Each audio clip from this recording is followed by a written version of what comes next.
Hello everyone and welcome to another Star Wars figure review. Today we're going to take a look at another figure from the Saga Legends line by Hasbro. Once again, these are very cheap figures, not just in terms of price but in terms of quality and articulation as well. These figures aren't for everybody, and really they're primarily aimed at kids and first time collectors. As I said in my previous Saga Legends review, however, there are a couple of hidden gems hidden amongst this line, and one of them is the figure that I'm about to show you. And that is, of course, this guy, the Super Battle Droid. Now, in my opinion, despite only having 5 points of articulation, this is the best Super Battle Droid figure that we've ever seen. It's definitely the most screen accurate, and it's, I don't know, there's just something about it. It's very, very cool. As I said, it's not packed to the brim with articulation, but it's certainly not a disappointing figure. I really, really like it, and I think once we finish up with this review, you guys will too. So, without further ado, let's jump into the review, and we'll begin by taking a look at the packaging. Now, once again, we do have the smaller, sort of fit in your pocket size packaging with this one. Definitely a lot smaller than the vintage and Black Series cards that we've seen in recent years. Once again, it has that very Revenge of the Sith 2005 reminiscent style to it, with the colour scheme and the Darth Vader branding. And at the bottom we do have an image of the Super Battle Droid, as well as the Saga Legends logo and Super Battle Droid name tab. On the back we have a still image from Attack of the Clones, and down the side there you will see some other figures or some other characters that you can get in the Saga Legends line.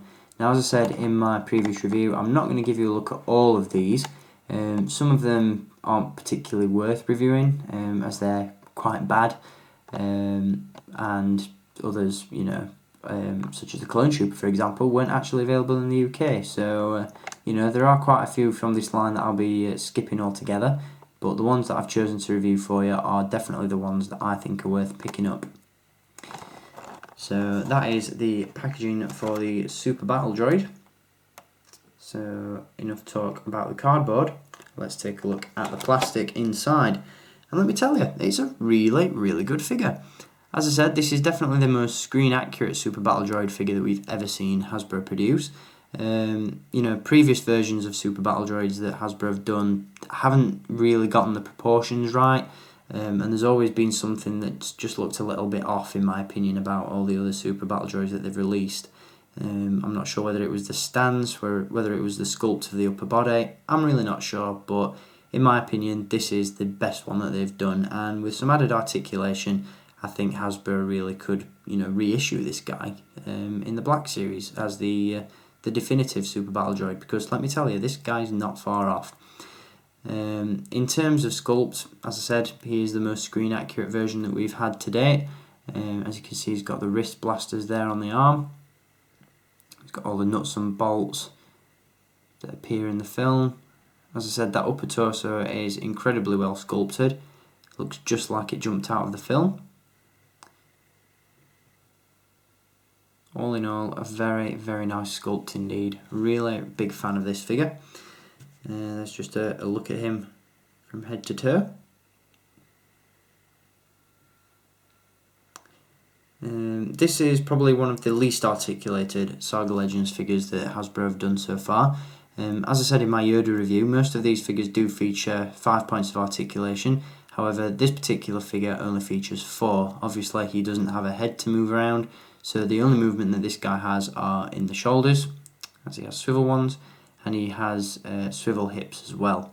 These are actually on ball joints, but you don't have a massive range of posability. You can widen the stance a little bit, but that's about your lot. There's no real posability there. Other than that, that pretty much summarises this figure in a nutshell. Again, phenomenal sculpt. Not so phenomenal articulation, but certainly a figure that, if you're looking for a cheap army builder, something to combat your Clone Trooper forces, then this is the perfect figure. And once again, in the link in the video description down below, you can head over to staractionfigures.co.uk and pick this one up for the fantastic price of just £4.95, which for less than a fiver is an absolute bargain, and again, you could probably afford to pick up quite a few of these, and I'd highly recommend doing so. You know, it's a really good figure, great background character, great army builder, and once again, a phenomenal sculpt. So all in all, not a bad purchase, and definitely one that if you're a prequel trilogy fan, I would recommend picking up. So that's going to do it for this review on the Saga Legends Super Battle Droid. I'll probably be back to give you a look at some other figures from this line in the near future. I don't want to focus too much on it because, as I said, it's not a particularly collector-focused line. And the figures that I've chosen to review from this line are the ones that I think are actually worth picking up, whereas the other ones, not so much. So yeah, definitely not a bad figure, and if, again, you're looking for a cheap army builder and the best Super Battle Droid today, this is your guy. So I hope you've enjoyed this review on the Saga Legends Super Battle Droid, and I will be back with some more reviews very soon. Once again, tons more Black Series and Lego stuff to give you a look at, plus, as I said, maybe a few more of these as well. So until my next review, whenever that may be, as always, thank you for watching, keep collecting, and may the Force be with you.